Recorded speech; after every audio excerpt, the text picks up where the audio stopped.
diaria. Estamos leyendo el cuarto canto, capítulo 13, texto 4.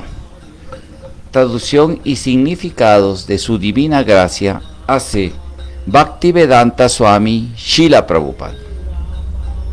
Narayana Namaskritya Naranchaiva Narottaman Devim Sarasatim Vyasam Tato Yayam Udiraye. Om Namo Bhagavate Vasudevaya. Om Namo Bhagavate Vasudevaya. Om Namo Bhagavate Vasudevaya.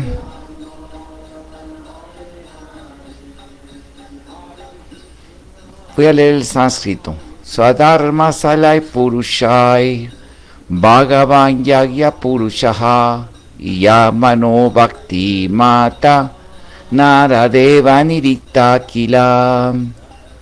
Traducción. Cuando los prachetas estaban ejecutando rituales religiosos y ceremonias de sacrificio, adorando a la suprema personalidad de Dios para satisfacerle, el gran sabio Narada cantó las cualidades trascendentales de Dhruva Maharaj. Significado de Srila Prabhupada. Narada Muni siempre está glorificando los pasatiempos del Señor. En este verso vemos que no solo glorifica al Señor, sino que también le gusta glorificar a los devotos del Señor. La misión del gran sabio Narada es difundir el servicio devocional del Señor. Con ese propósito compuso el Narada Pancharatra, donde marca las directrices del servicio devocional, de manera que los devotos estén siempre informados acerca de cómo ejecutar servicio devocional, ocupando las 24 horas del día en celebrar sacrificios para el placer de la suprema personalidad de Dios. Como se afirma en el Bhagavad Gita, el Señor ha creado 4 órdenes de vida social, al saber Brahmana, Kshatriya, Vaishya y Sudra. En el Narada Pancharatra se explica que con gran claridad la manera en que pueden complacer al Señor Supremo cada una de las órdenes sociales. En el Bhagavad Gita en 8.45 encontramos Swesve Karmanya Virata Sansihi Lavatenara. Cumpliendo con los deberes prescritos se puede complacer al Señor Supremo. En el Srimad Bhagavatam 1.2.13 también se afirma Swanastisya Dharmasya Sansitir Haritoshana. La perfección del deber consiste en que al desempeñar nuestros deberes específicos, la suprema personalidad de Dios se siente satisfecho. Cuando los prachetas estaban celebrando sacrificios siguiendo esa instrucción, Narada Muni se sintió satisfecho al ver aquellas actividades. También quiso glorificar a Dhruva Maharaj en aquel recinto de sacrificios.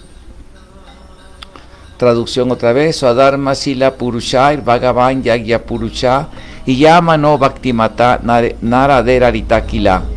Cuando los prachetas estaban ejecutando rituales religiosos y ceremonias de sacrificio, adorando a la suprema personalidad de Dios para satisfacerle, el gran sabio Narada cantó las cualidades trascendentales de Dhruva Maharaj. Bueno, este verso tiene puntos, como todos los versos del Bhagavatam, muy importantes. Y muchas gracias a los que nos están siguiendo. A ver, no veo quién es, pero bueno, muchas gracias por seguirnos en esta clase. Hare Krishna, bienvenidos. Es que como no estoy en el teléfono, no estoy en el templo, porque aquí pues es más cómodo dar las clases, hay más luz, luego hay uno batalla para, ¿cómo se llama esto? Por la luz. Sí, hay que traer lentes, aquí leo todo. Bueno. Swadharma Shilai, haciendo sus deberes de sacrificio, dice la Prabhupada.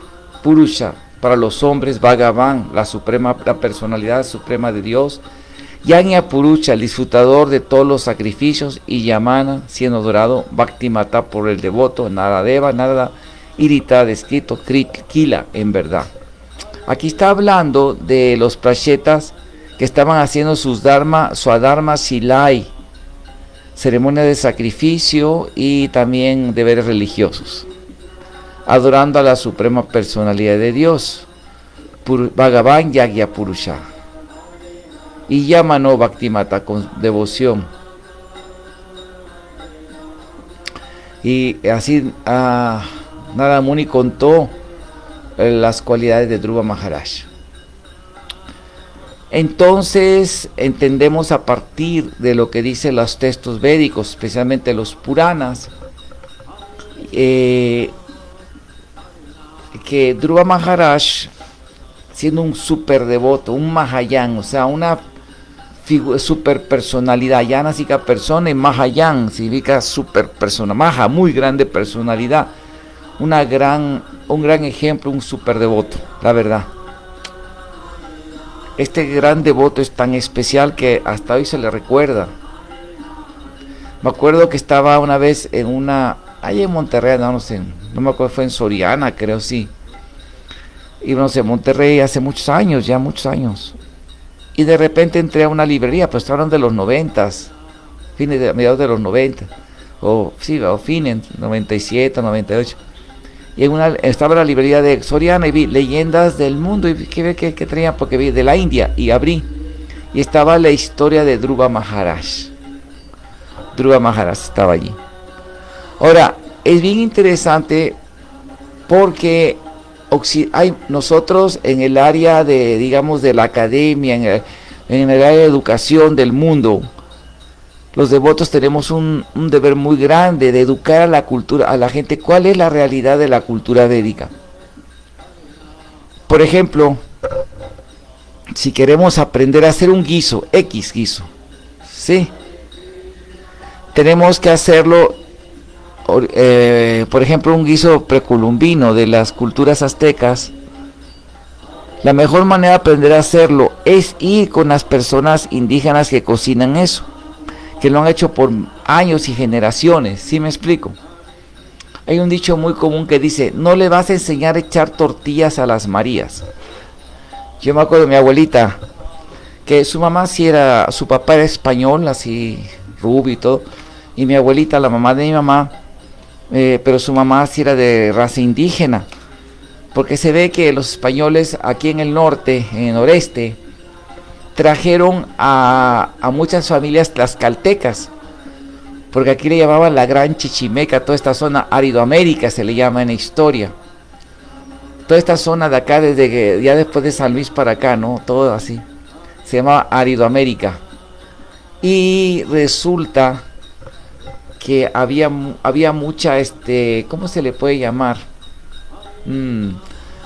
Esta zona era la Gran Chichimeca porque las culturas de aquí eran como los indígenas de norteamericanos, como los Cherokee, todos los Delaware, los Lakotas, Dakotas, Sioux, Apaches, así ese tipo de personas, que eran nómadas que vivían en una nación, ellos tenían una nación, un terreno, era una nación de ellos, y cada quien estaba dividido sus reinos, eran reinos realmente, porque eran reyes, sus jefes eran reyes realmente, y eran guerreros así, que cazaban a los búfalos y cosechaban poco, sí cosechaban, pero bien viajaban siguiendo las manadas del búfalo, ¿no? Creo que le llamaban murad, algo así. Lo venían siguiendo al búfalo y cazaban hacia animales, pero más el búfalo, que era una de sus bases, gente muy apegada a comer carne, lamentablemente. Aunque sus orígenes, por tanto genéticos como por razas, esta gente tiene un origen asiático, con los lapones y los habitantes de Asia y los siberianos, que son chinitos, así chinitos, ¿verdad? Son asiáticos. Bueno, entonces los españoles aquí pues tenían muy poca gente, casi que alguien es criminal, mándalo allá para el noreste, ¿no? Así como hacen los devotos, ¿no? La mayoría de los devotos están centrados en la Ciudad de México, luego Guadalajara, que son metrópolis muy grandes en la Ciudad de México, importantes, y de mucha población, obviamente. Claro que haciendo porcentajes, pues realmente creo que se puede decir que hay más aquí. pero así, ¿no? Que, manda, ahí hay un dedo se porta, mándalo a Saltillo, mándalo a Monterrey, allá, ¿verdad? Porque se portó mal, no es el más idea. Aquí que se queden los que mejor funcionan. Bueno, así pasaba, es el karma de esta zona, que a la gente, como había una población muy largas, por ejemplo, aquí pasan kilómetros y no ves una población. No es como en el sur, ¿no? Que cada kilómetro hay un pueblito, hay un rancho, hay una ranchería, hay una colonia, hay una comunidad, así, ¿no? No, aquí pueden pasar kilómetros, muchos 100, 200 kilómetros, y está el primer rancho, la primera ciudad, así, ¿no? Está muy desgregada la población, ¿no? Y hay pasajes vacíos, también en el sur, hacia Yucatán y eso. Cuando uno viaja de aquí a Zacatecas, por ejemplo, ya, para ir luego a Aguascalientes, Guadalajara, pasa unos kilómetros sin ver ningún solo rancho, kilómetros, que se ve pura palma de hoja, de que tiene flor de palma, y todo así semiárido, ¿no? Montañas semiáridas, pero no se ven, así vaya, no ves gente, así es. Entonces así era aquí, ¿no? Imagínense, además con los ataques de los indígenas de los lugares sentían invadidos por la colonización española. Entonces aquí en la Saltillo era común que había un rito, aquí le llaman río a lo que allá en el sureste, donde yo nací, aunque mi familia es de aquí en el noreste, yo nací en el sureste, en Veracruz. Allá le llaman un arroyito, bueno, aquí le llamaban ríos, ¿no? Unos arroyitos que se hacían, Saltillo se llama así porque se fundó donde había saltos de agua, o sea, pequeños así manantiales que soltaban chorritos de agua. Y hay un manantial muy grande, aquí en el Ojo de Agua está el Cristo del Ojo de Agua, que es donde fundaron la ciudad, el señor Alberto del Canto, un portugués que venía con los españoles.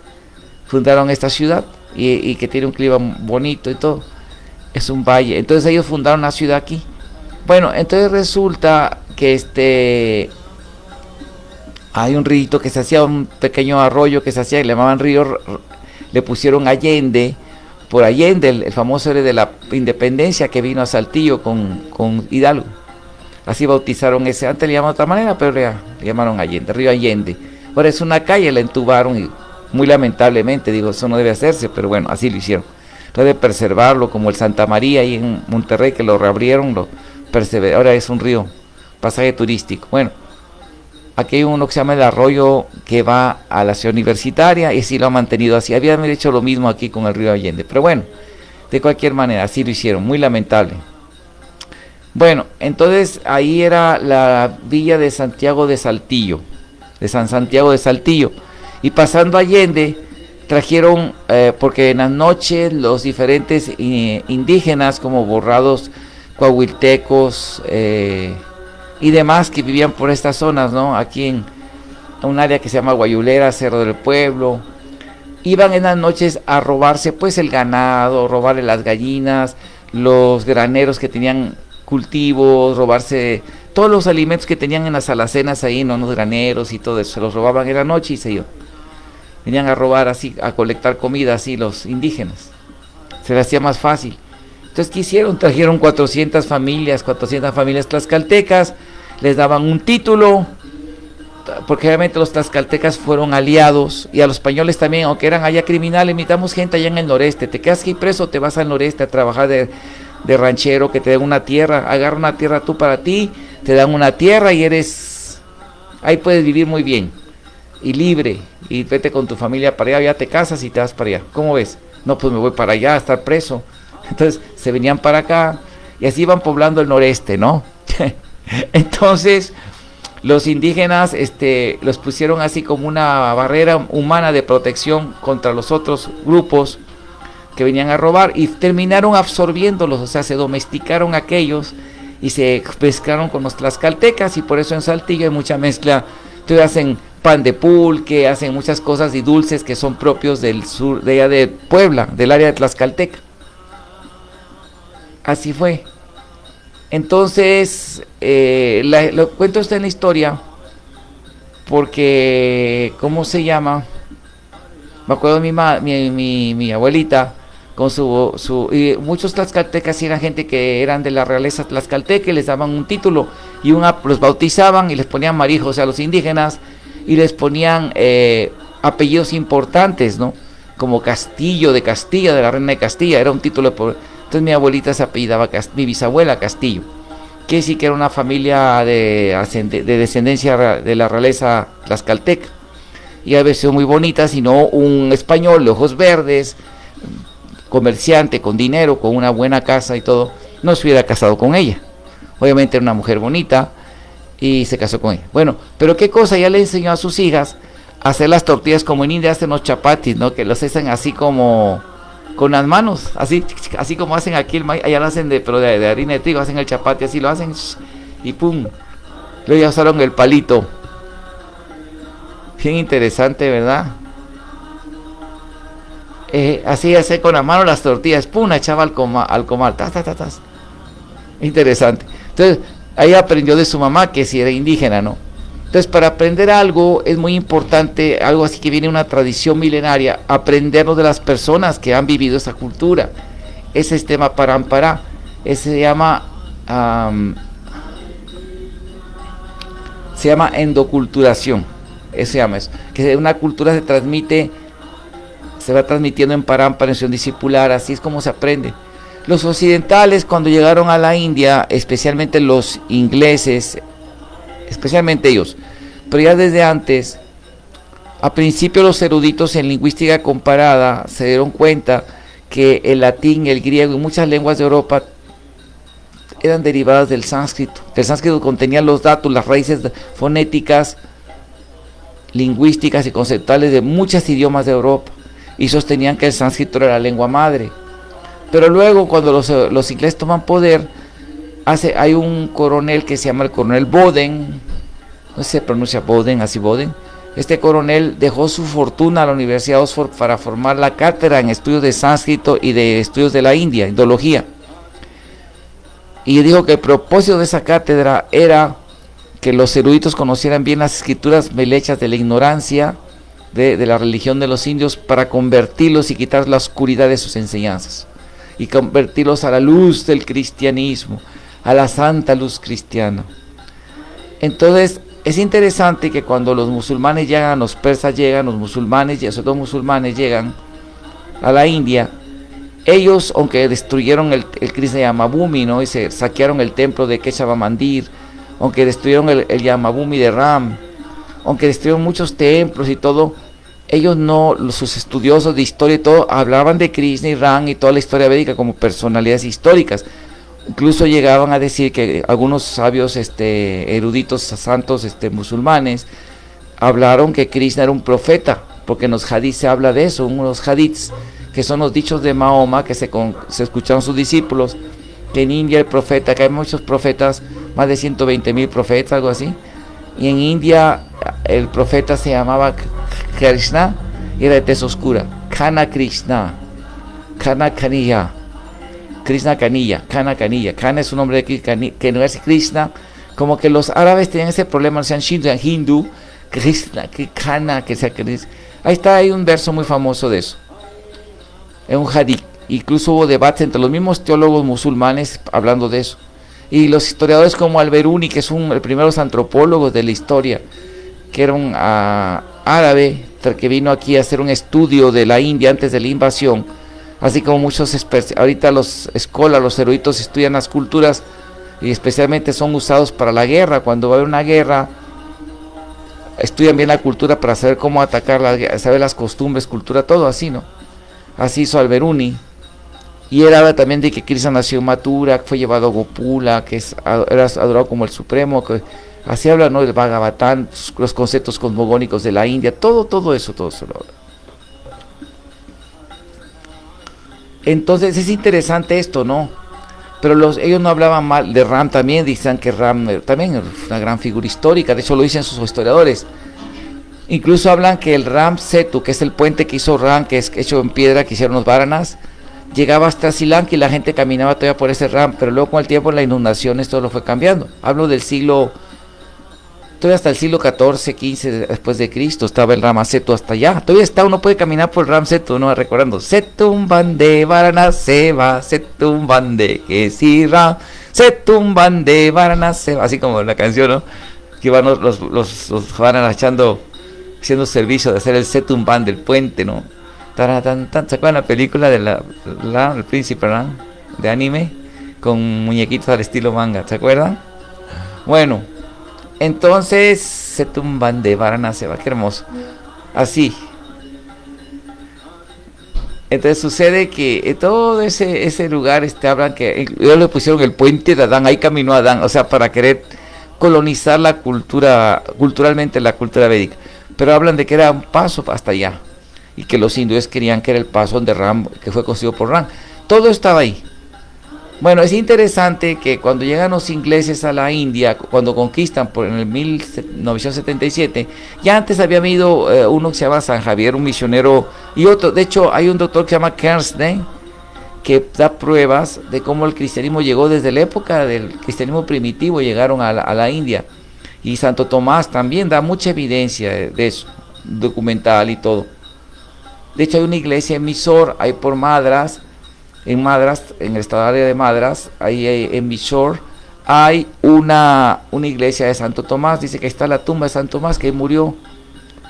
Bueno, y hay una iglesia que mantiene datos de ahí, aunque ya la iglesia católica de hace unos años, el papa anterior la rechazó y hubo un cisma, no sé en qué terminó esa cosa. Pero bueno, independientemente de esto, y las actas de Tomás que están ahí dicen que también Cristo fue a la India.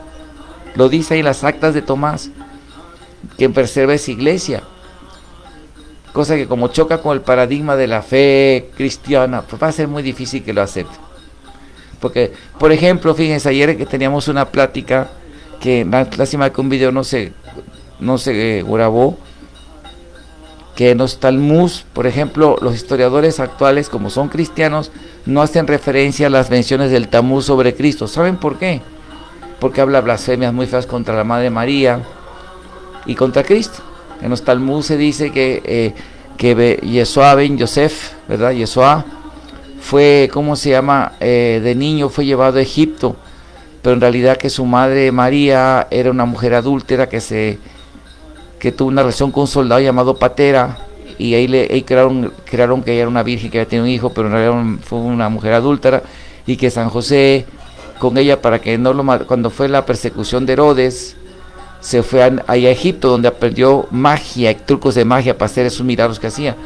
Como está muy blasfema esa declaración, casi nunca lo mencionan los historiadores, es más, le ignoran. Pero es interesante que, es como, por ejemplo, ahí está el testimonio de Celso. Celso fue un filósofo romano, decían que era epicureano, que era ateo, pero parecen que no, otros estudiosos dicen que no.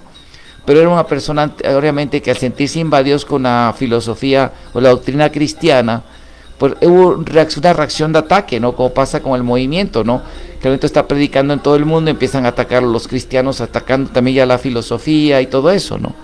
Hay libros cristianos que contrastan hablando mal de Krishna y con Cristo y así, ¿no?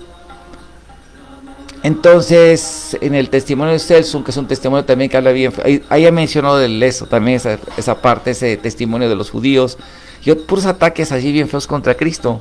Es una de las pruebas históricas, ¿no?, más grandes, porque ni un ateo, una persona tan anticristiana basada en otro filósofo también, no me acuerdo si griego, porque era romano Celso, creo que era romano, si no me acuerdo, me van a corregir los expertos.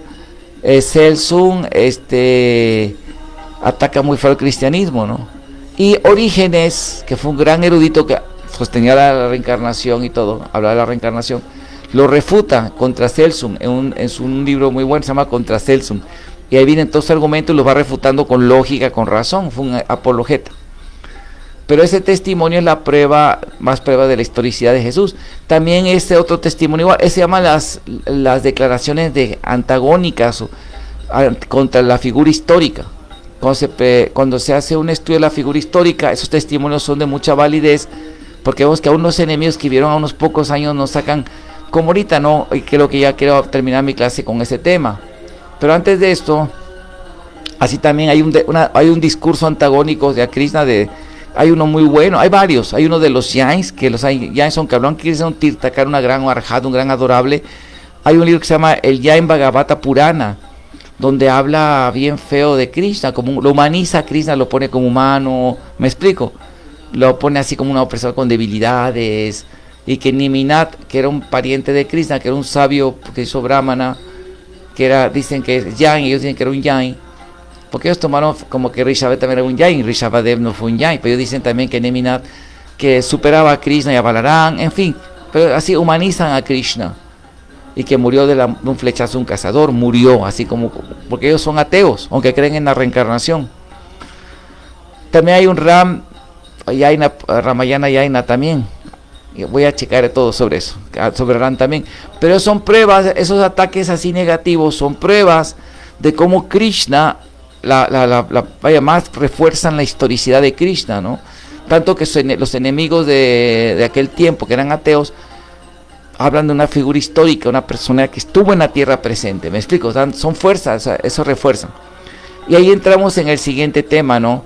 Que los ingleses lamentablemente abrieron una puerta a negar por completo la historicidad védica, ¿no? De los Puranas. Llegaron al punto de inventar que los hindúes no tenían libros de historia, cuando los Puranas, eso es precisamente, Puranas significa libro de antigüedades, a las historias de la antigüedad, y tienen toda la estructura, son los libros más antiguos que tienen la estructura de la historia, como todos los antiguos historiadores de la antigüedad, que hablan el concepto de la creación, la genealogía de sus reyes hasta la época donde va a hablar el Purana, su sistema social, su cultura, hablan ¿cómo se llama? La vida de sus más grandes héroes, hablan los lineajes hasta llegar a la figura que van a hablar, como el Bhagavad Purana, así es.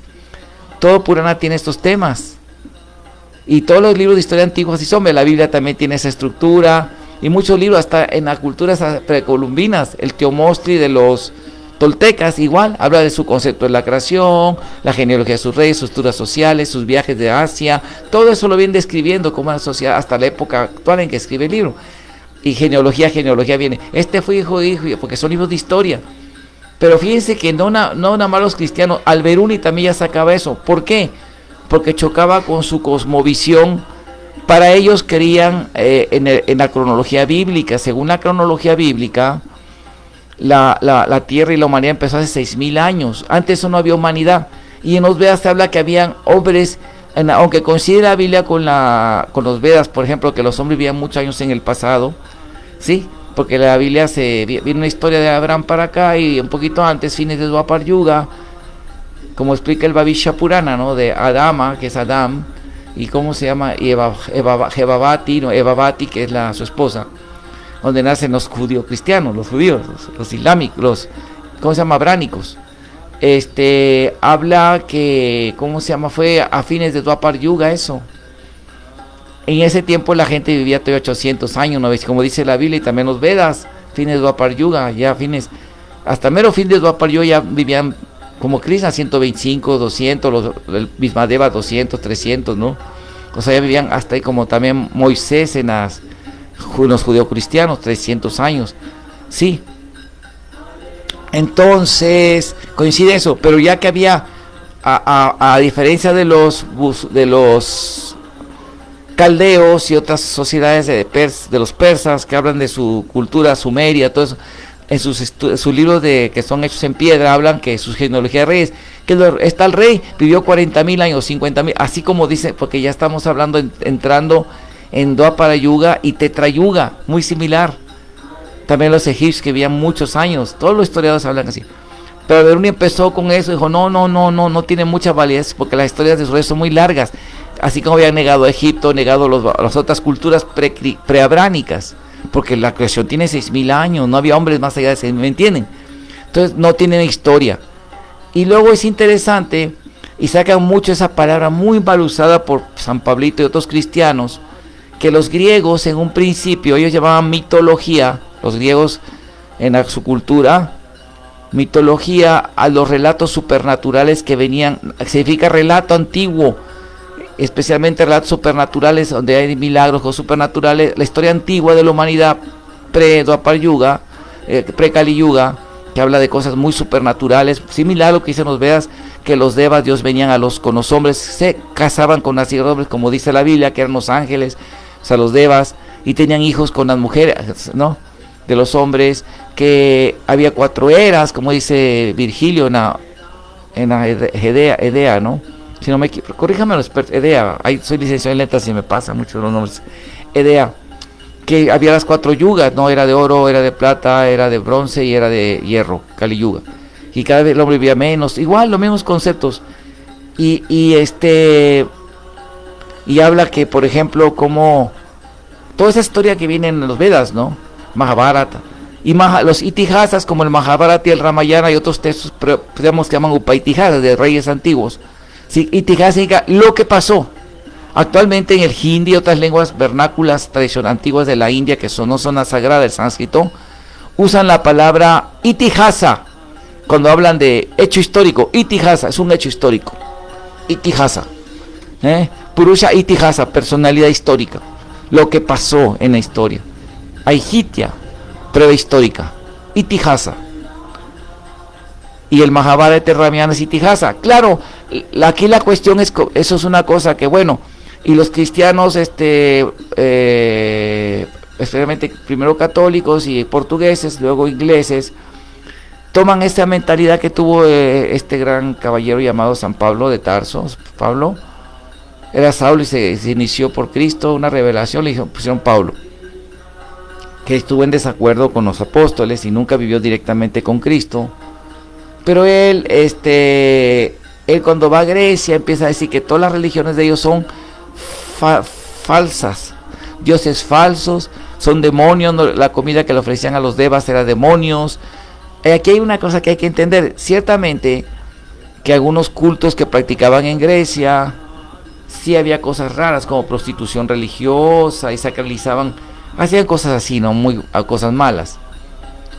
Pero no es que todo el Antiguo Testamento, lo que adoraban otros pueblos como estos fariseos, filisteos, ¿cómo se llaman? Ay, se me olvidó el nombre de lo que era Goliat, estas personas que ahí hablamos de eso. Y todas las culturas alrededor, solamente los hititas, no habla mucho de ellos, pero hablaban sánscrito. Los hititas, una lengua derivada del sánscrito, que adoraban a Indra, a Surya, a Chandra, en fin, adoraban a los devas védicos. Pero, por ejemplo, los que adoraban a Moloch, a Baal, hacían sacrificios de niños, ¿no? Era una murti que tenía una estatua que tenía fuego y metían un niño que si pasaba y salía vivo, ya vivía. Hacían sacrificios de niños y cosas así bien demoníacas, ¿no? Y había varios que eran demonios, o sea, abiertamente espíritus malignos que eran adorados. Así es. Entonces, pero no es el tema que vamos a hablar aquí. La cuestión es que ellos dijeron no, eso no puede. Entonces, pero Pablo de Tarso, cuando predica en Grecia, que hay muchas religiones, hay muchos hijos de Dios también, hijos de Zeus, empieza a decir que son falsos. Y la palabra mitología que usaban los griegos para sus historias religiosas y antiguas, con los dioses y todo eso, como la Ilíada y la Odisea, son mitología, automáticamente era falso. Y de ahí empezaron a distorsionar el significado de la palabra mitología. Mito significa palabra, significa descripción, significa relato antiguo. Bueno, y ya se quedó así. ¿Y por qué mitología? Porque son supernaturales. Por ejemplo, voy a relatar una historia de las crónicas, de las odas, crónicas de Odín, de nórdicas. Cuentan que una vez la diosa Nada escupió una chispa, ¿no?, que cayó en la tierra, en el hielo, y ahí apareció el primer ser supremo, el primer dios, no me acuerdo su nombre, que luego dio origen a Odín, ¿no? Y Odín creó de un elmo a Adin y a Embla de un olmo, y ahí vino toda la raza humana. Y claro, los cristianos dijeron, eso es mitología, eso es fantasía, eso es mentira. Pero ellos creen en la creación, ¿no?, bíblica, que dice que Dios creó de la tierra, sopló un barro y creó al hombre, y de su costilla a Eva, su esposa. ¿Sí? Es también una descripción mitológica, si lo tomamos ese sentido. ¿Por qué? Porque es supernatural. ¿Sí me explico? No es una explicación natural, es una supernatural, es milagrosa. Entonces, al fin de cuentas, o por ejemplo, ellos se burlaban del cuento de Pinocho, dicen que es puro cuento mitológico, cuento de hadas, que es una tradición alemana, el cuento de Pinocho, de que un niño de madera toma vida por las bendiciones de un hada, ¿verdad?, un ser mágico. Y ese niño de madera, un día su papá y ellos son tragados por una ballena y viajan por dentro del mar, dentro de la ballena. Y en la Biblia viene el tratado de la historia de Jonás, otro personaje que estaba por una ballena y dentro de la ballena. ¿Sí me explico? O en la India, cuando Aniruddha, no, pero Pradyumna estirado, ¿verdad? Pradyumna amado, sí, Pradyumna estirado al mar por un rakshasa, una bruja que se lo roba, ¿no? Lo tira al mar al niño, y el niño estaba por un gran pez que luego es pescado y se encontró el niño adentro. Eso es una historia milagrosa, ¿no? Hay, digamos, apologetas a los defensores de la fe que dan razones científicas de cómo si es posible sobrevivir dentro de una ballena o dentro de un pez. Yo puedo contarle que unos años atrás fue un caso histórico de una mujer que agarró unas bolsas de esas de basura, echó a su bebé chiquita, recién nacida, una loca, para que se muriera, y nada más le puso unos palos y lo hacía amarrándolas de un árbol, palo así, y tiró de una madera, y ahí la niña se quedó flotando. Tenía una pequeña entrada de oxígeno por arriba, no es que no hizo aire, entró aire, y el niño pasó días y días flotando la bebita ahí en el agua, dentro del agua, y no se murió, y fue rescatada. Algo así le pasó a Aniruddha dentro de un pez. Es más fácil sobrevivir dentro de un pez porque se lo tragó entero, un gran pez, se lo tragó entero así, y el niño se quedó protegido porque es un milagro. Claro, hay una discusión que surge en el siglo XIX, en el famoso, en la época de la desacralización del mundo, la época del jacobinismo, que le llaman el siglo de las luces, ¿no? Con las ideas del marxismo, las ideas del darwinismo naturalista, las ideas ateísmo nietzscheano, el psicoanálisis ateo de Freud, todas esas ideologías, ¿no? Materialistas, que hoy sí la secularización, la desacralización del universo, ¿verdad? Que salió una idea por ahí que se llama los racionalistas, que eran creyentes en Dios, pero no creían en los milagros y burlaban mucho de los textos bíblicos, igual, diciendo que era mitología por eso, ¿no? Pero no, y claro, para la gente que tiene esa mentalidad no puede creer los milagros de las escrituras sagradas, que vienen en los Vedas, porque su mente está muy contaminada, o sea, eso es materialismo, ateísmo.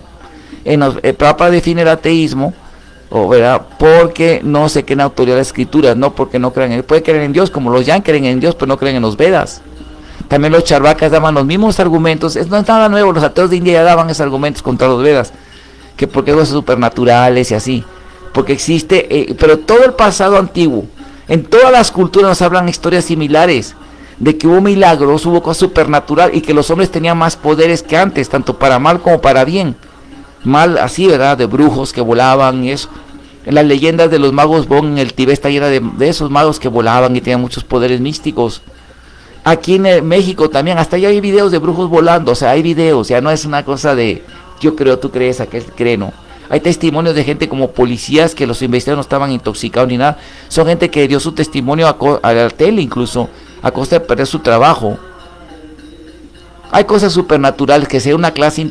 Prabhupada Karmadas en su libro Human Evolution presenta un montón de investigaciones científicos de parapsicólogos que estudian esas cosas supernaturales. Claro que el materialismo ateísta quiere callar eso porque eso le da base a la religión y lo silencian, ¿no? Como una inquisición. Sería otro tema muy interesante. Voy a tratar de invitar a Prabhupada Karma para que nos hable de una clase sobre eso. Pronto, primero Krishna. Así es. Bueno, entonces, sí. Entonces así, lo único que hicieron con estas actitudes los cristianos, tanto en India y de otras culturas, es que los mismos ateos le dieron armas al ateísmo para atacar a la misma Biblia, y así crearon el materialismo, el racionalismo, el empiricismo actual, que el mismo en los estudios de religión, hasta hay más ahí, porque muchos físicos hablan de los poderes místicos y acá, ¿no? Pero los que estudian religiones, teología, incluso en las escuelas materialistas, mundanas, son ateístas, son mentalidad atea, así, bien fea. Son más ateos que los ateos, y supuestamente eran teólogos, imagínense. Está terrible, ¿no? En fin. Pero bueno, la historia védica, así es. Y es muy importante que para entender esto, como dice el Shvetasvatara Upanishad, ya se debe para bhaktir, yata debe tatagurota sate katitahyata prakasante mahatmana. Son aquellas grandes almas que tienen fe total en el más espiritual y en el Señor Supremo, les he revelado todo el significado del conocimiento védico. Si nosotros tenemos fe total, ¿verdad? Total en el Supremo Acharya, que es Srila Prabhupada, porque nos revela todo, como decía mi gurú, nos revela todo. Y otra cosa muy importante, ¿no? Que yo me doy cuenta que ahora hay lo que se llama los ateísmo militante, jacobinismo, ateísmo militante, que es una corriente materialista muy que anda activa en sus prédicas, que eso ya ni siquiera hace tan, digamos, la academia científica. Los científicos tratan de ser agnósticos y digamos que no son agresivos contra la religión, tratan de ser bastante respetuosos dentro de lo que cabe, digo.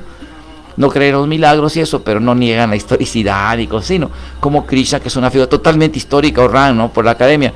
Pero los marxistas, sobre todo, los ateos y todos los marxistas ateos, que son ateos militantes y marxistas sobre todo, en India se dedican a atacar mucho la cultura védica, ¿sí? En las escuelas, son profesores así para envenenar a los niños con basura, ¿no? Y cuando, por ejemplo, el gobierno, como ahorita que gana el Bharatiya Janata Party, que es un partido de tendencia indigenista, o sea, que apoya su cultura védica, apoya la historia religiosa y todos los valores védicos, con el presidente Modi y antes Bhakpesh, cuando ellos pierden las elecciones y gobiernan gobiernos de tipo tendencia secularista, globalista, que son así, que quieren hacer occidentalizar toda la India, con todo el neoliberal, las ideas occidentales, la promiscuidad sexual, las modas occidentales, todo, y destruir que son modernistas, no destruir, o posmodernistas, no destruir, o neomodernistas, no, que tratan de destruir todo el pasado histórico de las culturas para crear una cultura global de consumo y producción al estilo occidental. Y también o los comunistas, las tendencias de izquierda, no comunistas, ellos ponen a los profesores ateos marxistas a hacer los libros de educación de las escuelas y prohíben que en las universidades se enseñe de la historia védica y religiosa, y atacan abiertamente a Krishna en los textos de estudio. Y esto creó muchas manifestaciones en India, al grado que ya llegó a la violencia, ¿no? Ya en India se cansaron, después de 5,000 años de invasiones, ataques, aplastamientos, ahora ya no se la perdonan a nadie, ¿no? De repente, ¡boom!, voló el profesor perengano que dijo que eso no existía, ¿no? Le meten una bomba, ¡pum!, los hindutuas, llaman hindu-rakshas, ¿no? Que andan así nada más sobre aquello, ¿no? Como hubo un señor que se apellidaba Ramanujan, también de esa tendencia marxista, materialista, ¿verdad? Que hay 300 Ramayanas y no coinciden ni uno con el otro, o sea, a querer poner, pues, y sacó con la teoría absurda que por eso no había un Ramayana original de Valmiki, o sea, qué ridículo, ¿no? O sea, que yo encuentro 400, por ejemplo, familias de mi clan, de mi familia, ¿no? De Arganis, ¿no? Quiere decir que nunca hubo un patriarca original que dio origen. Ay, está loco, ¿cómo no? ¿Por qué existen los vástagos? ¿Me entienden? Es ridículo. Claro que tuvo que haber una persona, si no, por eso, esta es la prueba. Es como si decir yo que encuentro un super incendio, reban muchos kilómetros. Es que no hubo un incendio original. Claro que hubo llamas originales que dieron origen, sino como ver incendio, o sea, una completa, así son los materialistas de tontos. Por ejemplo, fíjense, siempre los materialistas ateístas salen, no, yo creo en la ciencia, que los científicos acá que apoyan sus ideas los citan, ¿no? Tú le citas científicos que apoyan de Krishna, la historia y todo eso, dicen, no, tú usando el argumento de autoridad, falacia de autoridad. ¿Cómo? Ya porque una persona, falacia de falsa autoritum, que de autoridad falsa, ¿no? Que porque es una autoridad ya tiene la verdad absoluta. Eso, no, Galileo dijo que no hay que ser autoridad. Sí, ok. Pero tú dices primero que la ciencia, yo te cito, Perengano, director del Instituto de Investigaciones Hindúes de Estados Unidos, de la Relación de Estudios Hindúes de Estados Unidos, doctor de la universidad, decano de la universidad, y tú te enojas y dices que eso no vale, que eso es invocar la autoridad. ¿Me entiendes? Que eso es autoridad, eso es ya religión, ya lo saca de ciencia. O sea, para aprender inglés tengo que ir con una autoridad como los diccionarios de inglés y la gente que habla inglés, ¿no? Y a una universidad para tener un título. Pero si yo digo Perengano, o yo tengo un doctorado y tengo estudios académicos de la Universidad de Autónoma de Coahuila, con una medalla académica. Ay, no, estás invocando la autoridad, tú no te haces vaca sagrada con eso, infalible. Yo nunca digo que soy infalible, pero estoy dando pruebas de que está la ciencia, me está respaldando. No, es que eso así son de sinvergüenzas, ¿me entiendes? Nunca van a salir, siempre salen con picardías, los asuras, que son ahorita los que atacan mucho. Y por ejemplo, ya para terminar, hay una cosa que hoy se va a ver, que es el eclipse no solar. En el Ramayana y en otras Puranas hay descripciones alegóricas, que cuando Raju cazó al sol y se lo devora, usa una metáfora, pero dijo que eso era metafórico. El eclipse es que sí, Raju se pone entre la tierra y la luna, pero también la luna se pone en la tierra y el sol, o sea, las cosas pasan igual, como lo dice el Surya Siddhanta y lo dicen los Vedas, solo que a veces se habla metafórico. Por ejemplo, vamos a poner ejemplo, el uso del lenguaje cambia. Imagínense aquí a miles de años cuando lean, y Prabhupada voló de San Francisco a Los Ángeles y voló a Nueva York. ¿A poco Prabhupada volaba a Los Ángeles y se va al cielo, Prabhupada? ¿Me entienden? O sea, si lo tomamos literalmente, no, hay que ver en qué contexto son las palabras. Cuando habla eso de que Rahu, ¿cómo se llama?, devora a la luna o al sol, es una metáfora de que lo cubre. Pero es cierto que la luna, exactamente como el eclipse se describió hace miles de años, 1500 años, o sea, hace muchos años en Surya Siddhanta y los Siddhanta Sanjitas de los sabios astrónomos védicos, así se describe, porque son para Kali Yuga. Pero Rahu también está ahí afectando, son los nodos lunares. Todo está muy bien. Ya Prabhupada Puta demostró científicamente eso en su libro Vedic Cosmography y Cosmology. Así es. Y una cosa muy importante, vayan a ver el eclipse. No, hombre, es lo peor que puede hacer la gente. En la cultura védica, como cuando nació Chaitanya, la gente se fue a bañar al Ganges y a cantar kirtan. Es lo que se debe hacer. Sí, y así se vuelve purificado todo. Sí, no también caer, porque también una cosa que critica mucho mi maestro espiritual y tiene razón, es no caer en oscurantismos. O sea, no irnos al oscurantismo, santificación y pecado, ya va a venir la maldad absoluta. No, o sea, ¿entienden? No hay que ser así, no, hay que, o sea, sí, el canto del santo no es tan purificante que purifica todos los mundos, y se tiene que hacer actividades espirituales a esas horas, ¿verdad? Que se intensifiquen los kirtanas, pongan mucho, vayan a esa hora en su casa, ¿verdad?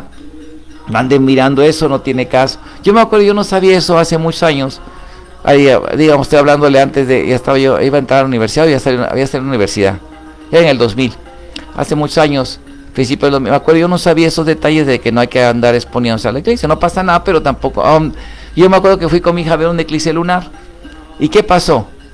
No pasó nada, pero fue chistoso que llegaron dos personas, que una vez me hicieron una entrevista sobre la cultura hindú, un muchacho que estudiaba de profesor, y resulta que este muchacho, pues eso se viste bastante respetable, no se viste así.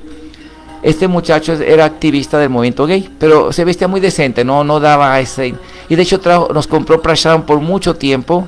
Venía a comprar Prashadam y yo creo que luego sus activistas dijeron, ya no los ayudes. Me ayudó a conseguir conferencias en la televisión, muy piadoso. Este muchacho Pedro, y Noé, su compañero. Entonces ellos se portaban, pero sí se vestían muy decente, no daban ningún. Hasta él me dijo, eso no está mal, eso. Él era una persona decente en ese sentido, hasta la fecha, en cuanto a cómo se vestía y todo.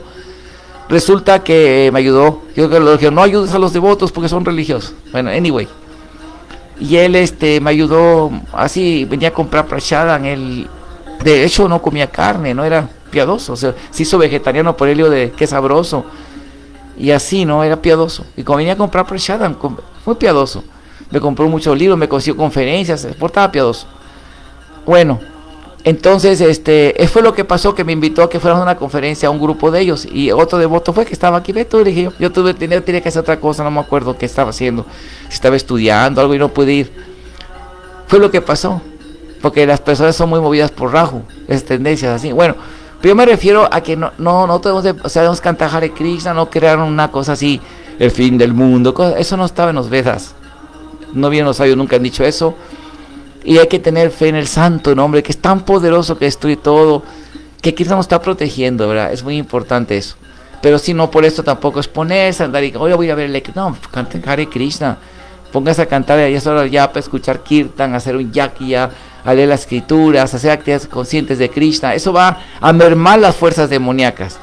Por eso se dice que quien hace yagyas en ¿cómo se llama este lugar? Donde Sutta Goswami escuchó el Bhagavatam en Naimisharanya, que es el centro de una rueda que hizo Brahma, merma la influencia de la gente demoníaca y de Kali Yuga, por escuchar el Bhagavatam allí. Bueno, entonces así este día a las 11 aquí en Saltillo es cuando iba a empezar eso, y termina a las 2:45 creo, o 2:15, no me acuerdo, era una cosa. Hay que estar, se canta Hare Krishna mucho y todo eso. Pero hasta ahí, no hay que caer tampoco en el otro extremo, ¿verdad? Porque no, o sea, sí, no caer en un lado del otro, simplemente, pues quizás está detrás de todo. Bueno, muchas gracias por seguirnos. Voy a ver si hay alguna preguntita. De los que nos están escuchando pueden poner sus preguntas. Si no, también pueden poner sus preguntas aquí, con mucho gusto las contestaremos. en el transcurso del día. Muchas gracias por seguirnos, devotos. Hare Krishna, muchas gracias y vamos a terminar aquí la clase. Srila Prabhupada aquí.